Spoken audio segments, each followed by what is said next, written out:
Здравствуйте, в эфире информационный выпуск Амшикшара.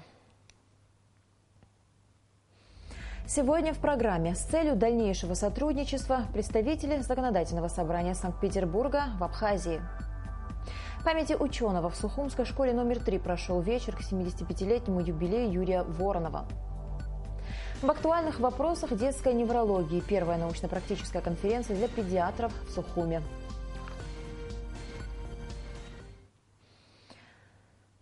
«99 лет назад, 12 мая 1917 года, родился народный поэт Абхазии, лауреат Государственной премии имени Дмитрия Гулия Баграт Шинкупа. В этот день возложить цветы и венки к его могиле на набережной Махаджира в Сухуме пришли президент Рауль Хаджимба, спикер Народного собрания Валерий Бганба, руководство страны, депутаты парламента, руководители правительства, общественность, школьники. Произведение Баграта Шинкупа – это золотой фонд абхазской литературы.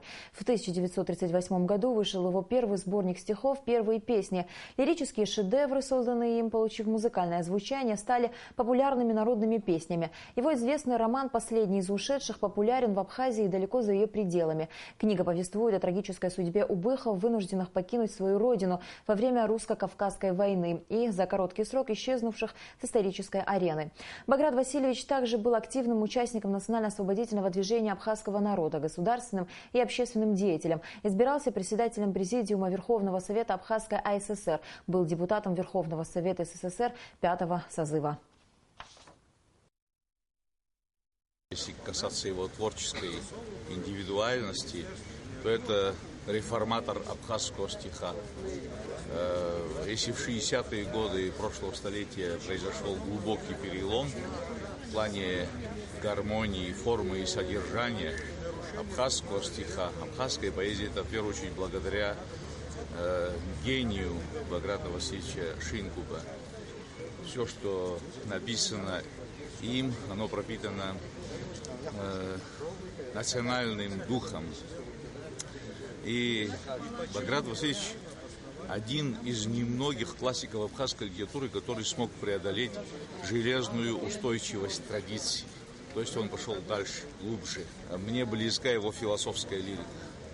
А настоящая, в полном смысле слова, философская лирика, она проявилась в его творчестве именно в начале 60-х годов и связывает вот такой качественно новый перелом в его творчестве со сборником «Лето» Абхм. Вот оттуда как бы берет начало абхазская философская лирика. Он воспевает о своей любимой родине Абхазии, о своем родном селе Чилоу. Больше нравится его произведение «Чарпон». Стихотворение такое очень трагическое, как у него был сын, появился через 13 лет, и как он его сам же и убил. Очень понравилось мне произведение. У него есть произведение о цинцарах. И легко учатся его стихотворения. И очень, не то чтобы сложно, очень такие вот прям до глубины души доходят. 14 мая Владиславу Григорьевичу Арзенбу исполнился бы 71 год. 13-14 мая в столице запланированы памятные мероприятия, посвященные дню рождения первого президента Абхазии. 13 мая в 18:00 в Музее боевой славы состоится премьера полнометражного документального фильма Владислава Арзенба «Драма победителя» российского режиссера Сергея Русакова. В его создании приняли участие Госфильмофонд России и кинокомпания «Сухумфильм». 14 мая в 11:00 в селе Нижняя Эшера состоится церемония возложения венков и цветов к мемориальному комплексу первому президенту Республики Абхазия. Вечер, посвященный 75-летнему юбилею выдающегося государственного деятеля Абхазии, историка и археолога Юрия Николаевича Воронова, прошел в Сухумской 3-й школе, носящей его имя. На мероприятии присутствовали друзья и коллеги Юрия Воронова, а также руководители управления образования столицы. Репортаж Сарии Смыр. Как символ преемственности поколений, 3-я Сухумская средняя школа гордо носит имя прославленного абхазского ученого Юрия Воронова. Каждый год учащиеся школы организовывают памятные вечера и открытые уроки, посещают могилу ученого. В мае этого года Юрию Николаевичу исполнилось бы 75 лет. Его труды постоянно переиздаются, являются ценнейшим архивом. За свои заслуги перед Родиной Юрий Воронов награжден орденом Ахедзапша первой степени посмертно. Школьники Многие хорошо знают о его заслугах перед Родиной. Вклад Воронова в национально-освободительную борьбу абхазского народа, его сила воли для них являются примером. Юрий Николаевич Воронов очень много сделал. Он учился в нашей школе, он очень много сделал для Абхазии, для сближения Абхазии и России. Он старался сделать так, чтобы на Абхазии войны между Грузией и Абхазией не было. Он делал все возможное, чтобы Россия никак не мешала Абхазии. Он пытался сделать ее свободной и независимой. Для нас это очень важно. Наша школа носит имя Юрия Николаевича Воронова. Мы гордимся, что такой человек учился в нашей школе. Дети, осознавая всю значимость мероприятия, тщательно к нему подготовились. Сегодня они встречали особых гостей, близких друзей, коллег и соратников Юрия Воронова. Ученый очень болезненно воспринимал разрушение памятников истории и культуры. Юрий Николаевич сыграл огромную роль в сохранении памятников культурного наследия Абхазии, отмечалось на встрече. По словам директора школы Майи Пагава, подобные вечера здесь не редкость, но в таком масштабе они проводятся впервые. С тех пор, как школа носит имя Воронова, ежегодно в школе отмечаются и День памяти 11 сентября, и день рождения 8 мая. Мы своих детей, свою работу как раз направляем на то, чтобы каждый класс знал, кто такой Юрий Николаевич Воронов, какое он место занимал в жизни Абхазии. В мероприятии приняли участие и бывшие выпускники школы. Вместе с нынешними учащимися они рассказали стихи и биографию выдающегося ученого. Юрий Николаевич знал, на какой путь встал. Остается удивляться, что убийство не состоялось раньше, ведь он был такой распахнутый и заметный. Когда говорили, что нужна охрана, он посмеивался и говорил, что если захотят, никакая охрана не поможет. Близкие и друзья Юрия Николаевича делились с ребятами своими воспоминаниями о совместных экспедициях с Вороновым, рассказывали о человеческих качествах ученого, о его профессионализме. Сария Смыр, Астамур Гожба, Абхазское телевидение. В Сухуми начала свою работу первая научно-практическая конференция «Актуальные вопросы детской неврологии», организованная культурно-благотворительным фондом Ашана и Международным фондом АПСН при поддержке Министерств здравоохранения Абхазии и России. Для участия в конференции приехали врачи Российской национальной ассоциации экспертов по проблемам ДЦП и сопряженных заболеваний. В мероприятии принял участие министр здравоохранения Абхазии Анзор Гоов. О первом дне работы конференции репортаж Ренаты Шакая. Об актуальных вопросах детской неврологии в Сухуми говорят впервые. В рамках научно-практической конференции намечены пути осуществления проектов, направленных на поддержку детей с ДЦП. В первый день конференции российские эксперты прошли лекции для врачей различных специальностей, специалистов ЛФК, студентов АГУ, а также родителей детей, инвалидов с ДЦП и сопряженных заболеваний. Это такой первый шаг совместной работы. И он показывает, насколько большие мероприятия и значимые можно делать, когда государство в партнерстве с благотворительными организациями сообща идут к одной цели. Мы планируем проведение и других практических мероприятий в рамках наших проектов совместно с благотворительным фондом Ашана, совместно с Министерством здравоохранения Республики Абхазия. И я надеюсь, что это первое начало нашей вот такой деятельности в поддержку детей, которым нужна наша помощь. Приезд российских специалистов в нашу страну для педиатров Абхазии – это не только возможность перенять опыт коллег, но и рассказать о проблемах, которые существуют в этой области у нас. Это мероприятие очень актуально. По большому счету вопросы реабилитации, ими стали серьезно заниматься только, наверное, в России последние десятилетия. Раньше по этим вопросам уделялось очень мало внимания. Вот это мероприятие, я думаю, оно будет первое в цепи, в системе взаимодействия Минздрава Российской Федерации и Республики. В первый день конференции у присутствующих была возможность послушать лекцию главного детского невролога Департамента здравоохранения Москвы о ранней реабилитации как основы профилактики детской инвалидности. Кроме того, были обсуждены проблемы детей с ДЦП и другими психоневрологическими заболеваниями. Научно-практическая конференция, я надеюсь, что она не последняя.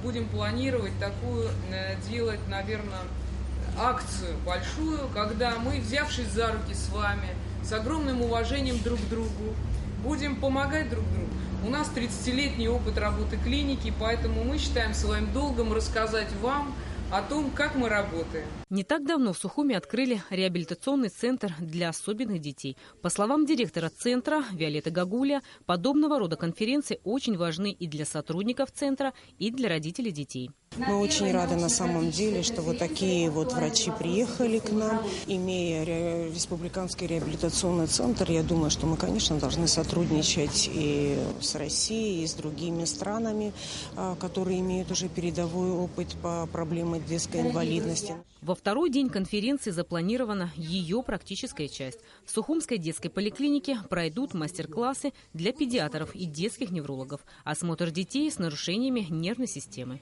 Рената Шака, Эльдар Дамиров, Абхазское телевидение. Президент Рауль Хаджимба принял главного детского реабилитолога Министерства здравоохранения России профессора Татьяну Батышеву и помощника министра здравоохранения России Анатолия Гулина. На встрече обсуждались вопросы детской неврологии, причины заболевания, а также новые стандарты лечения маленьких пациентов. Как отметил Рауль Хаджимба, государство старается по возможности оказывать помощь таким детям, однако этого недостаточно. Президент возлагает надежды на плодотворное сотрудничество с Минздравом России, в том числе и в этом направлении. Рауль Хаджимба рассказал о том, что в республике проходит диспансеризация, которая позволит узнать о состоянии здоровья населения. Татьяна Батышева приехала в Абхазию для участия в научно-практической конференции, посвященной профилактике детской инвалидности. Врачи Абхазии и России договорились реализовать программу по реабилитации детей с ограниченными возможностями. Таких детей в Абхазии зарегистрировано 580, из них детей с ДЦП более 180. Я думаю, что не все еще пока тоже зарегистрированы, но это вот начало, которое положено, и сотрудничество с российской стороной позволит нам выявить всех, по возможности оказать соответствующее внимание, лечение. Те центры, которые есть, у нас 3 центра, в полной мере говорить о том, что они способствуют всему этому процессу, практически невозможно. Но энтузиазм этих людей, которые работают в этом центре, в одном, во втором и в третьем, позволяют как-то еще более-менее подходить к решению этих проблем. У вас потрясающие врачи с горящими глазами. Мы говорили сегодня и поднимали очень много важных вопросов. Но прежде всего это просветительская деятельность среди родителей. У нас в стране действует Национальная родительская ассоциация. Это огромная сила, которая действительно способна творить чудеса. И когда мы говорим о реабилитации, о мультидисциплинарной бригаде, то главной в этой мультидисциплинарной бригаде являются родители. В целях профилактики были подняты и вопросы и пренатальной диагностики, то еще до беременности. Мы говорили о том, что это личная ответственность каждого за то, чтобы было здоровое поколение, за свое здоровье. Премьер-министр Абхазии Артур Миквабия встретился сегодня с губернатором Ростовской области Василием Голубевым. На встрече стороны отметили давние тесные связи Абхазии с Ростовской областью. Артур Миквабия заявил, что Абхазия активно выстраивает отношения с субъектами Российской Федерации. Эти связи и контакты являются еще одним показателем того, что Абхазия видит в России своего главного союзника и стратегического партнера, подчеркнул премьер-министр. Артур Миквабия и Василий Голубев обсудили различные аспекты сотрудничества Республики Абхазия и Ростовской области. На заседании парламентского комитета по бюджету, кредитным организациям, налогам и финансам работа Национального банка Абхазии признана хорошей. А вот к отчету Министерства финансов об исполнении республиканского бюджета за 2015 год у парламентариев и руководства контрольной палаты возникло множество вопросов. Часть из них так и осталась без ответа, да и диалог в целом получился эмоциональным. Репортаж Ньюс Фаршба. Прошлый год для экономики в целом и для банковской системы Абхазии был достаточно сложный. По словам председателя Национального банка Беслана Барателя, на деятельность главного банка страны оказали влияние события, происходящие как внутри Абхазии, так и в мире в целом. Наша республика находится в рублевой зоне, а значит все процессы, связанные с девальвацией этой денежной единицы, не могут не отразиться на банковской системе. Банк Абхазии в прошлом году пересмотрел подходы к регулированию банковской системы. Сам Национальный банк также, если говорить о финансовых результатах, то год закрыл с прибылью в 48 миллионов рублей. В сравнении с прошлым годом в 2014 году было 28 миллионов рублей. А операционная прибыль Банка Абхазии составила 89 миллионов рублей в прошлом году в сравнении с 44 миллионами в 2014 году. То есть Банк Абхазии тоже удвоил показатели прибыли. По информации руководителя Национального банка, в 2014-м из 8 коммерческих банков лишь 3 завершили работу с прибылью. В прошлом году к 3 успешным банкам прибавилось еще 3. Что касается самого Национального банка, то в 2015 году было осуществлено множество проектов, ряд из которых прибыли самому банку не принесли. Банк Абхазии не ставит своей задачей максимизации прибыли. Мы не коммерческая организация, поэтому очень часто мы проводим политику, которая, она в принципе, можно сказать, и убыточна для Банка Абхазии. Например, программа кредитования, которую мы запустили по 200 миллионов рублей, она в принципе для Банка Абхазии не интересна, потому что с точки зрения прибыли, потому что мы предоставляем кредиты, например, сберегательному банку под 3% по этой программе, и Сбербанк добавляет 3%. То есть Банк Абхазии зарабатывает 0,5%. Несмотря на трудности, Национальный банк продолжил осуществлять проекты, начало которым было положено в предыдущие годы. Речь идет о национальной платежной системе АПРА. И если к работе системы безналичных платежей вначале было множество нареканий, то сегодня пластиковыми картами уже пользуется каждый 5-й житель страны. Для Национального банка проект пока убыточный. По прогнозам, он станет окупаемым лишь в течение 3 лет, да и то на 70%. Банк Абхазии существенно увеличил кредитный портфель. Если в начале 2015 года кредитный портфель Банка Абхазии составлял 1 200 миллионов, то к концу 2015 года, к началу 2016, кредитный портфель составил 1,7.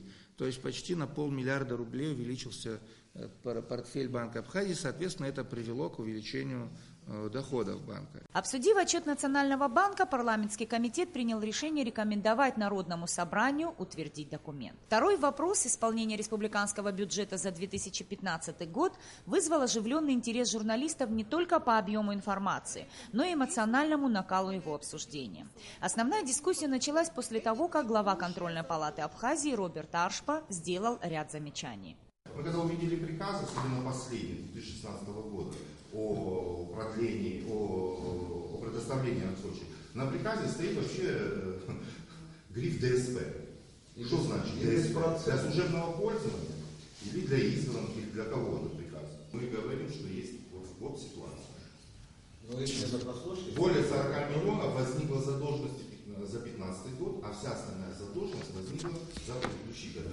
Эта задолженность нереальная к взысканию, вся она текущего характера. Давайте об этом говорить. Зачем мы переворачиваем картину по-другому? Это текущая задолженность. По данным контрольной палаты, перетекающий с 2014 года госдолг увеличился: 106 миллионов по акцизам, 200 миллионов по внебюджетным фондам и 200 миллионов рублей по налогам. 5 миллионов рублей недопоступило в бюджет. Речь не идет о хищениях, речь идет о том, что нужно в каждом вопросе разобраться, уточнил Роберт Аршпа. По его словам, Министерство финансов не предоставляет контрольной палате всю необходимую развернутую информацию. Из-за этого контрольная палата не может провести ревизию того или иного государственного учреждения в полном объеме. До сегодняшнего дня мы попросили сведения, до сегодняшнего дня нам не могут дать, кто же все-таки должен нам заплатить. Как вы читаете два закона, которые имеют одинаковую юридическую силу, вы смотрите закон один, а в втором законе вы даже не написали здесь, что такой закон существует и существует. Мой взгляд такой. Давайте давать квалифицированные суждения. Если есть несоответствие в законодательстве, не надо писать, что мы нарушили что-то. Пишите, что есть противоречие в законе.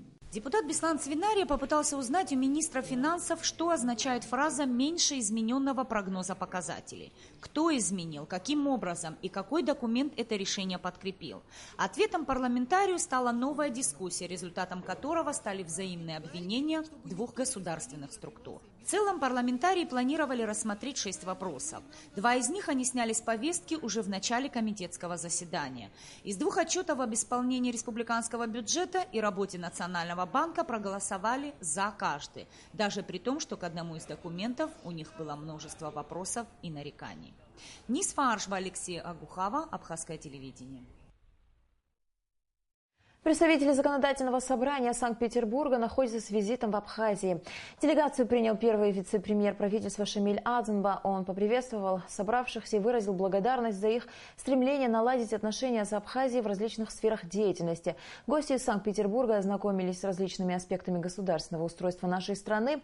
Встреча по обоюдному определению была направлена на установление и укрепление дружеских связей между Петербургским Заксобранием и Сухумским городским собранием, а в более широком аспекте между Абхазией и Россией. Для Абхазии это очень важно. Россия слишком большая, чтобы только дружить с ней, вот только с Кремлем, с Москвой и все. Есть регионы, есть достойнейшие города, таким, каким является Санкт-Петербург, культурная столица России, я думаю, не только, да, и цивилизованный мир тоже относится к вашему городу соответственно, вашему статусу. Вот для нас очень важно налаживание отношений со всеми городами, регионами Российской Федерации, которые того, естественно, пожелают, и мы только рады этому. От лица нашего правительства выражаем свою признательность и благодарность. Выражаем наше колоссальное уважение всему абхазскому народу. Мы знаем вашу историю, мы знаем все те события. Это народ, который достоин чувства колоссального уважения, говорю, мы все для этого делаем. Во-вторых, мы понимаем важность межрегиональных связей, поэтому мы и говорим о транспортной логистике, о российской инфраструктуре. Вот. И для нас тоже это очень немаловажный момент.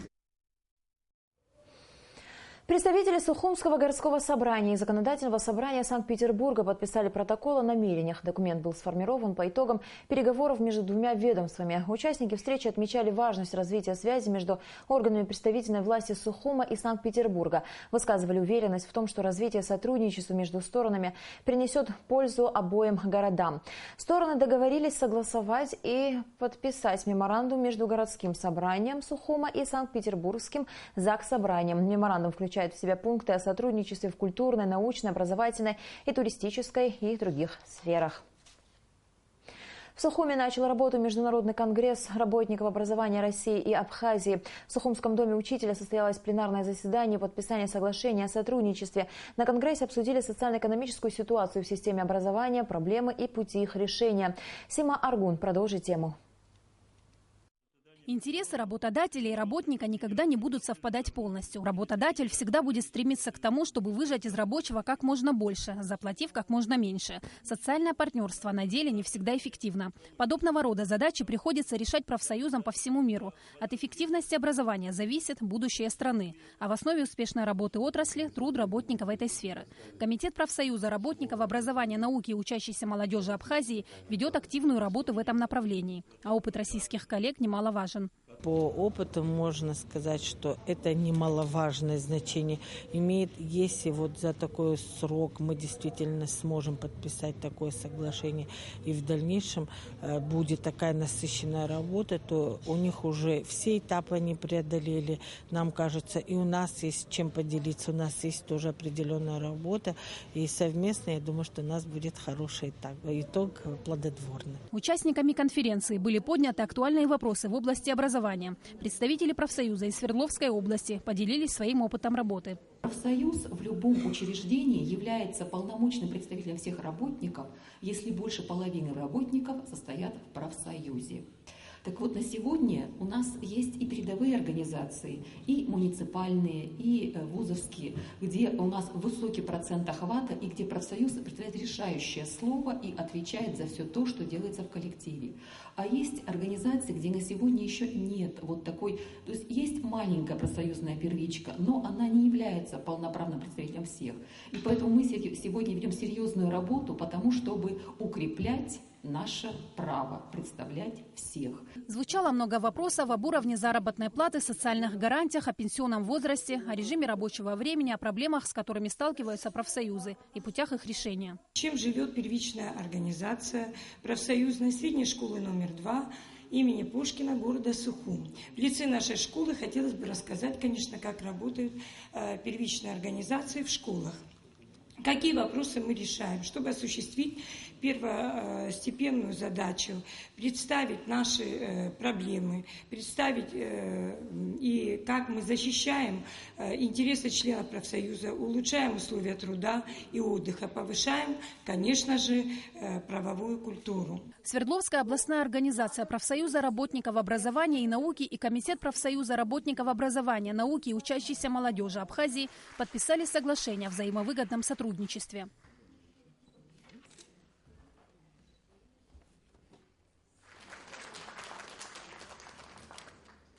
Представители профсоюза работников образования Свердловской области планируют провести семинары для своих абхазских коллег. Сима Аргунты Мургугохия, Абхазское телевидение. На Сухумском стадионе «Динамо» завершены основные строительные работы. В данный момент ведутся пусконаладочные работы по котельному оборудованию и насосной станции. Все необходимые комплектующие для последних в полном объеме поступили в столицу около недели назад. На их приобретение и доставку из России было затрачено 3 миллиона 81 тысяча рублей, сообщает пресс-служба госкомпании «Апснаргылара». В преддверии проведения чемпионата мира по футболу в Сухуми проводятся плановые ремонтно-восстановительные работы дорожного полотна и инженерных коммуникаций. В связи с этим столичная администрация доводит до сведения жителей города о том, что ремонтные работы по улице Абазинская продлятся до 28 мая. Также будет восстановлен режим работы троллейбусного транспорта. И в завершении выпуска о погоде. По сообщению гидрометеослужбы, в Абхазии ожидается переменная облачность без осадков. Температура воздуха ночью 13-15, днем 24-26 градусов. Температура морской воды 15 градусов.